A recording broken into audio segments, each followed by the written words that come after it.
والصلاة والسلام على المبعوث رحمة للعالمين نبينا محمد وعلى آله وصحبه ومن تبعهم بإحسان إلى يوم الدين. أما بعد،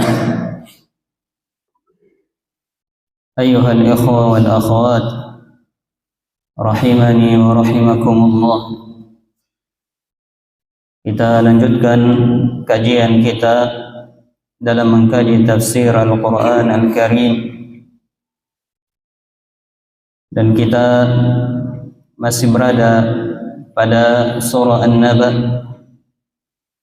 surah yang pertama dari juz ke-30, dan kita telah berada pada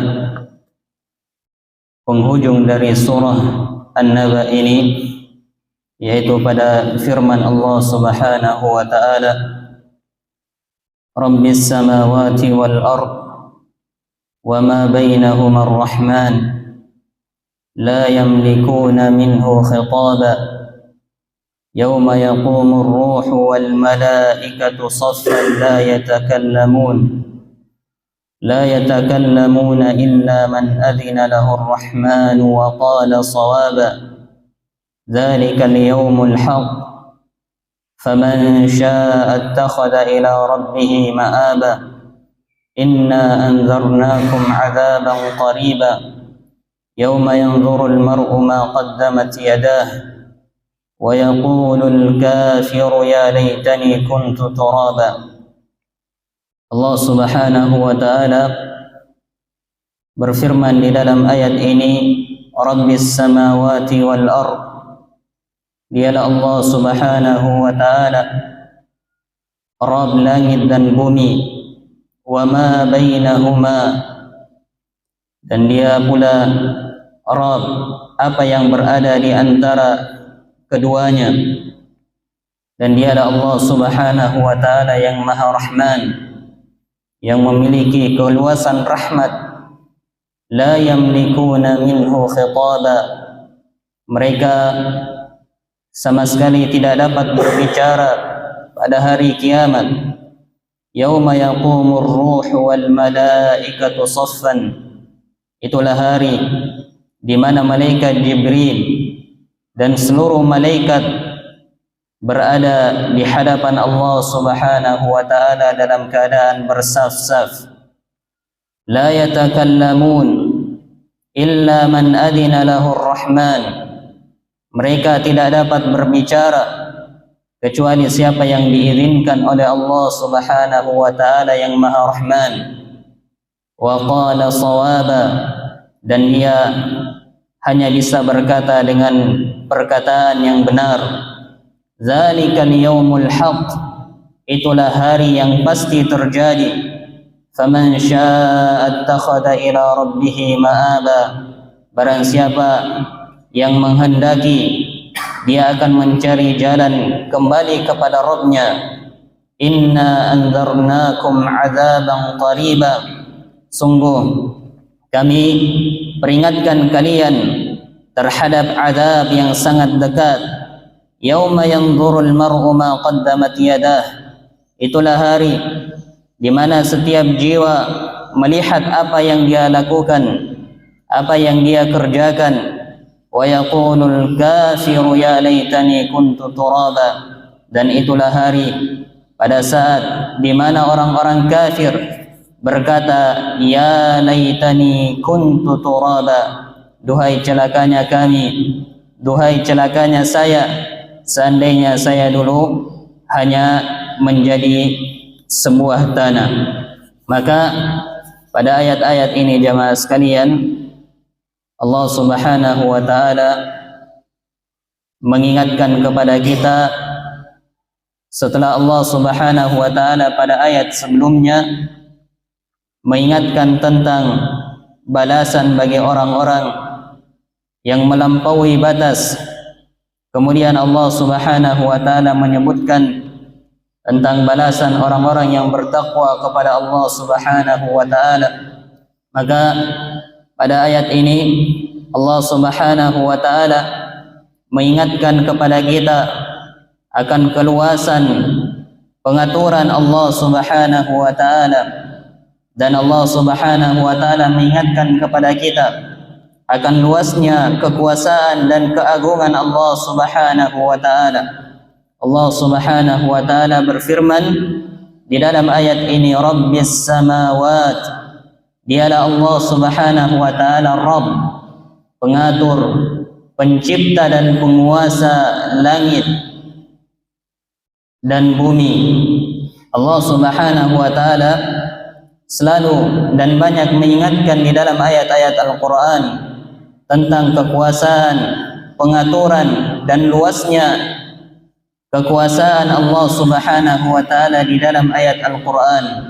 Allah Subhanahu wa taala selalu mengingatkan bahwa dialah Allah yang mengatur langit dan bumi, yang menciptakan langit dan bumi dan menguasai langit dan bumi, wa ma bainahuma, dan apa yang ada di antara keduanya. Maka ini menunjukkan akan luasnya kekuasaan Allah Subhanahu wa taala dan akan besarnya pengaturan Allah Subhanahu wa taala melingkup dan mencakup segala makhluk yang ada di dalam kehidupan dunia, di langit dan di bumi. Dan di dalam ayat ini Allah Subhanahu wa taala mengingatkan kita tentang tauhid rububiyah, di mana seorang hamba itu senantiasa mengesahkan Allah Subhanahu wa taala dalam rububiyah Allah, dalam perbuatan-perbuatan Allah Subhanahu wa taala. Ini agar supaya kita tahu bahwa yang berhak kita ibadahi, yang berhak kita sembah dan arahkan ibadah kepadanya hanyalah Allah Subhanahu wa taala. Sebab tauhid rububiyah mustalzimun li tauhidil uluhiyah.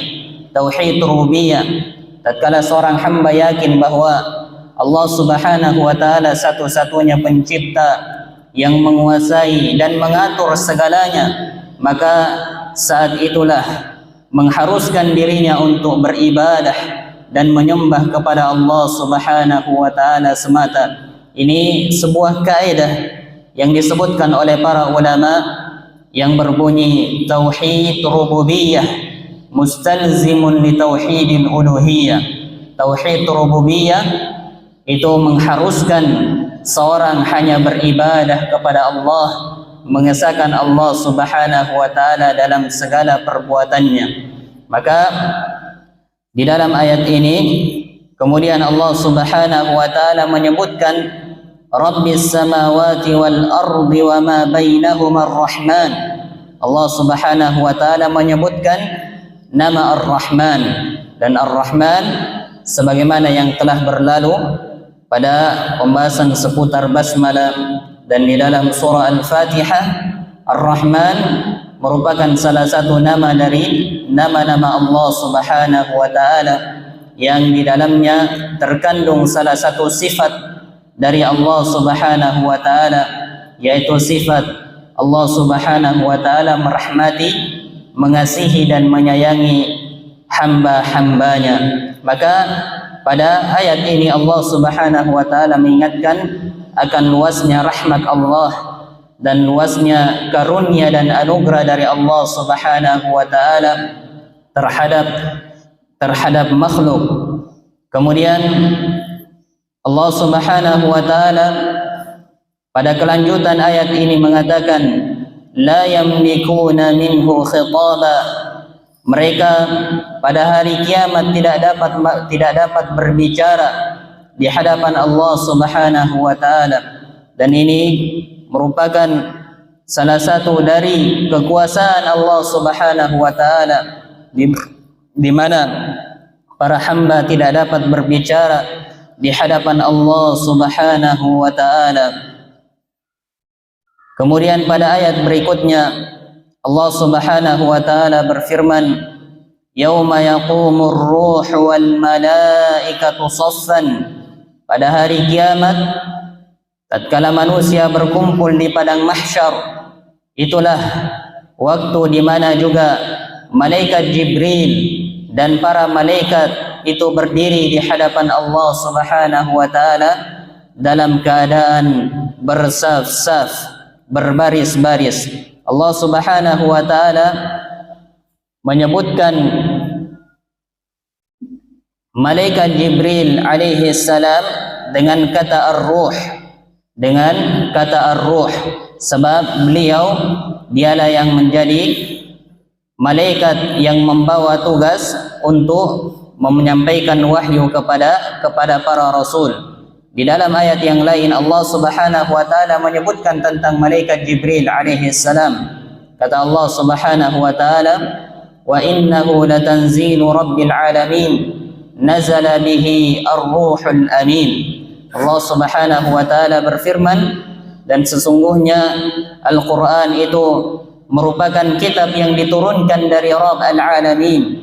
Nazala bihi ar-ruhul amin, yang dibawa oleh ar-ruh al-amin, malaikat Jibril yang memiliki sifat amanah. Maka Allah Subhanahu wa taala menyebutkan di dalam Al-Qur'an malaikat Jibril dengan kata ar-ruh, Kemudian Allah Subhanahu wa taala mengatakan, yauma yaqumur ruhu wal malaikatu saffan, dan malaikat pada saat itu dalam keadaan berbaris-baris, bersaf-saf, berada di hadapan Allah Subhanahu wa taala. Dan Allah Subhanahu wa taala selain di dalam ayat ini, di dalam ayat yang lain Allah Subhanahu wa taala berfirman, wa jaa rabbuka wal malaikatu saffan saffa, dan datanglah Rabbmu dan malaikat pada saat itu dalam keadaan bersaf-saf, sebagaimana di dalam surah Al-Fajr. Maka pada saat malaikat dalam keadaan bersaf-saf, itulah saatnya Allah Subhanahu wa taala datang mengadili para hambanya. Kemudian pada kelanjutan ayat ini Allah Subhanahu wa taala berfirman, la yatakallamuna illa man adina lahu ar-rahman wa qala shawaba. Mereka pada saat itu tidak dapat berbicara, tidak dapat berkata-kata, kecuali siapa yang diizinkan oleh Allah Subhanahu wa taala yang Maha Rahman, dan dia hanya bisa berkata dengan perkataan yang benar. Disebutkan oleh Al-Imam As-Sa'di rahimahullah bahwa manusia tidak dapat berbicara pada hari kiamat kecuali dengan dua syarat. Yang pertama, mendapat izin dari Allah Subhanahu wa taala dan dia berkata dengan perkataan yang benar. Maka pada saat itu jamaah sekalian, manusia tidak dapat berbicara kecuali siapa yang diizinkan oleh Allah Subhanahu wa taala. Dan disebutkan oleh para ulama bahwa yang diinginkan dengan berbicara di sini adalah seseorang tidak dapat memberikan syafaat terhadap orang yang lainnya. Dan ini menunjukkan akan kekuasaan Allah Subhanahu wa taala pada hari kiamat, pada saat manusia berkumpul di hadapan Allah Subhanahu wa taala. Allah Subhanahu wa taala berfirman menjelaskan bahwasanya syafaat itu tidak akan terjadi kecuali dengan izin Allah Subhanahu wa taala. Sebagaimana di dalam ayat Kursi Allah Subhanahu wa taala berfirman, man dzal ladzi yashfa'u 'indahu illa bi'izni. Tidak ada seorang pun yang dapat memberikan syafaat pada hari kiamat kecuali siapa yang diizinkan oleh Allah Subhanahu wa taala. Kemudian pada ayat berikutnya Allah Subhanahu wa taala mengatakan, dzalikal yaumul haq, itulah hari yang pasti terjadi, kata Allah Subhanahu wa taala. Allah Subhanahu wa taala menegaskan akan kepastian hari berbangkit, akan kepastian hari kiamat, hari di mana tatkala manusia dibangkitkan oleh Allah dan berkumpul di tanah yang lapang, di tanah yang sangat luas. Kata Allah Subhanahu wa taala, hari itu adalah hari yang pasti terjadi, dia adalah hari yang hak, yang benar, tidak ada kebatilan dan keraguan di dalamnya. Kemudian Allah Subhanahu wa taala berfirman, "Faman syaa'a attakhadha ila rabbih ma'aba." Maka siapa yang menghendaki, maka dia akan mencari jalan kembali kepada Rabb-Nya. Siapa yang menginginkan keselamatan, kebahagiaan dan keberhasilan, maka dia akan beramal dengan amalan yang baik. Maka dia akan beramal dengan amalan yang salih sebagai jalan dia mendapatkan keselamatan di hadapan Allah Subhanahu wa taala. Kemudian pada ayat berikutnya, maka di dalam ayat ini jamaah sekalian, ini menunjukkan bahwa seorang hamba itu punya masyiah, punya kehendak masing-masing, punya kehendak masing-masing. Dan ini sebagai bantahan dari salah satu kelompok yang dikenal dengan Al-Jabariyah, yang mengatakan bahwasanya hamba itu dipaksa oleh Allah Subhanahu wa taala. Maka ayat ini adalah bantahan terhadap kelompok Al-Jabariyah yang mengatakan bahwa hamba itu amalannya dipaksa oleh Allah Subhanahu wa taala.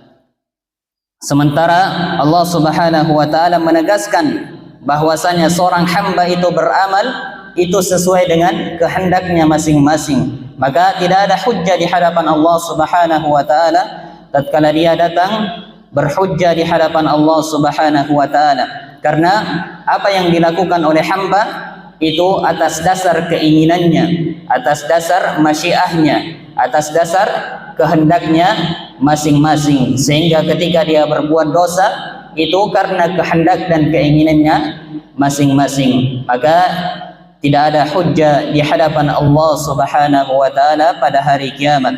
Allah Subhanahu wa taala mengingatkan di dalam ayat yang lain, liman syaa'a minkum ayyastaqim, bagi siapa di antara kalian yang ingin untuk istiqamah. Allah katakan, siapa di antara kalian yang berkehendak untuk istiqamah. Wa ma tasyaa'una illa ayyasha Allahu rabbul alamin. Dan apa yang kalian kehendaki itu berada di bawah kehendak Allah Subhanahu wa taala. Jadi seorang hamba itu punya keinginan, tapi keinginan itu di bawah keinginan Allah Subhanahu wa taala. Kadang kita menginginkan sesuatu, tapi Allah Subhanahu wa taala tidak menginginkan hal itu terjadi, tidak menginginkan hal itu terjadi. Maka ini mengingatkan kepada kita tentang pentingnya seseorang memahami takdir Allah Subhanahu wa taala. Dan di antara makna takdir, seorang yakin bahwa apa yang dia inginkan itu berada di bawah kehendak Allah Subhanahu wa taala. Kemudian pada ayat berikutnya Allah Subhanahu wa taala mengatakan, inna anzarnakum 'adzaban qariba, sesungguhnya kami telah memperingatkan kalian terhadap azab yang sangat dekat. Maka Allah Subhanahu wa taala mengingatkan di dalam ayat ini bahwa Allah Subhanahu wa taala telah memperingatkan makhluk dan mengangkat hujjah di hadapan mereka, diutusnya para rasul dan diturunkannya kitab-kitab. Ini adalah peringatan dari Allah Subhanahu wa ta'ala. Kemudian kata Allah, inna anzarnakum 'adzaban qariba, sesungguhnya kami telah memperingatkan kalian akan azab yang sangat dekat. Jadi itulah yang diinginkan adalah hari kiamat. Allah Subhanahu wa taala telah mengingatkan kepada kita akan dekatnya hari kiamat, akan dekatnya hari kiamat. Maka hari kiamat ini jamaah sekalian, hakikatnya ini hanya waktu yang sangat singkat yang akan kita hadapi bersama. Oleh karena itu Allah Subhanahu wa taala di dalam ayat yang lain mengatakan, ka'annahum yawma yarawnaha lam yalbathu illa 'ashiyatan aw duhaha. Kata Allah Subhanahu wa taala, pada hari berbangkit, pada hari tatkala mereka melihat hari kebangkitan, sudah melihat hari kebangkitan, maka mereka merasakan seakan-akan dia tinggal di kehidupan dunia hanya di sore dan pagi hari. Ini menunjukkan akan singkatnya kehidupan dunia, seakan-akan tatkala seorang telah melihat hari kebangkitan, itu dia tinggal dalam kehidupan dunia hanya di sore dan di pagi hari. Maka dia adalah sesuatu yang dekat. Maka setiap hamba senantiasa memupuk bekal dan mempersiapkan berbagai persiapan untuk kembali kepada Allah Subhanahu wa taala, sehingga dia berbahagia dan selamat di hadapan Allah Subhanahu wa taala dan masuk ke dalam surga Allah Subhanahu wa taala.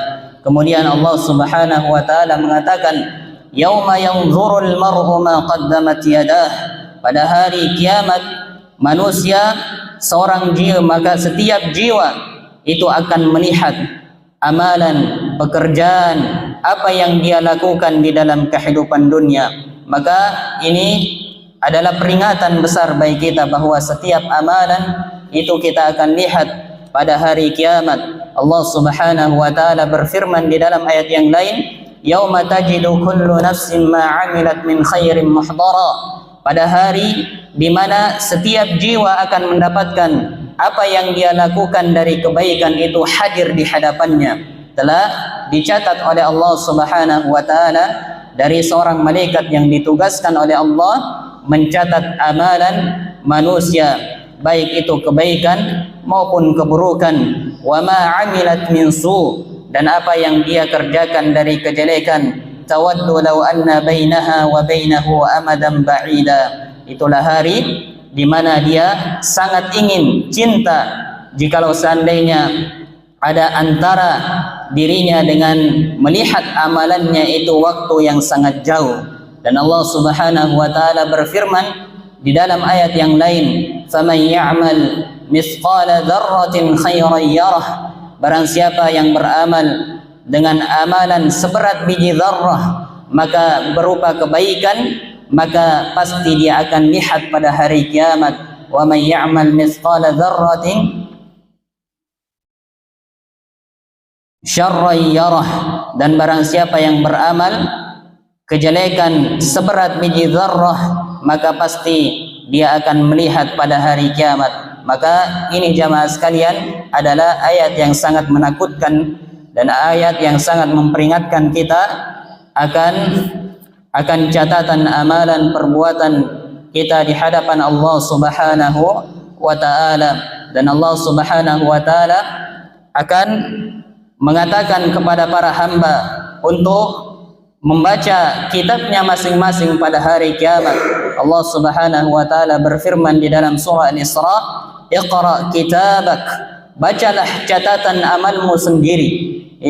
Allah Subhanahu wa taala memerintahkan kepada kita untuk menghisab amalan kita sendiri pada hari kiamat. Kafa bi nafsika al-yawma 'alaika hasiba. Cukuplah dirimu sendiri pada hari ini sebagai yang menghisab, yang menghitung amalan-amalan kalian sendiri. Kemudian maka hal ini, catatan amalan kebaikan ini sudah dicatat oleh Allah Subhanahu wa taala.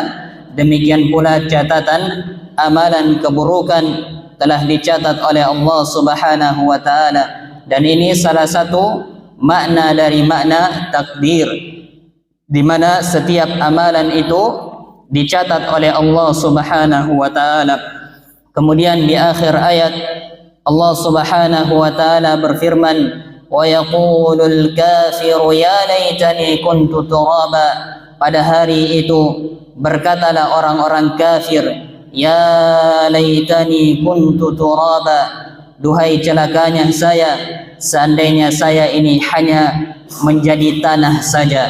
Itulah penyesalan, hari penyesalan dari orang-orang yang menyesal karena melihat kengerian dan kesulitan yang dia hadapi pada hari kiamat, sampai orang-orang kafir berharap dia tidak dihisab, berharap hanya menjadi debu, menjadi tanah saja.